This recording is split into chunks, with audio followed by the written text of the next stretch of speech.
മക്കളെ, നമുക്കിന്ന് സ്വരാക്ഷരത്തിലെ ഐ എന്ന അക്ഷരം എഴുതാൻ പഠിക്കാം. ആദ്യം ഒരു കുഞ്ഞു സ്റ്റാൻഡിങ് ലൈൻ, പിന്നെയൊരു കർവും, പിന്നെയൊരു സ്റ്റാൻഡിങ് ലൈൻ, അതിനു മുകളിലൊരു സ്ലീപ്പിംഗ് ലൈൻ, അതിനു മുകളിലൊരു സ്ലാൻഡിങ് ലൈൻ. ഒന്നും കൂടി എഴുതിയാലോ?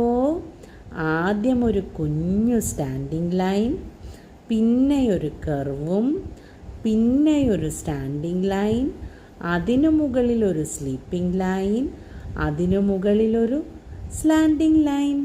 ഒന്നും കൂടി എഴുതിയാലോ? ആദ്യം ഒരു കുഞ്ഞു സ്റ്റാൻഡിംഗ് ലൈൻ, പിന്നെയൊരു കർവും, പിന്നെയൊരു സ്റ്റാൻഡിംഗ് ലൈൻ, അതിനു മുകളിലൊരു സ്ലീപ്പിംഗ് ലൈൻ, അതിനു മുകളിലൊരു സ്ലാൻഡിംഗ് ലൈൻ. ഈസി അല്ലേ?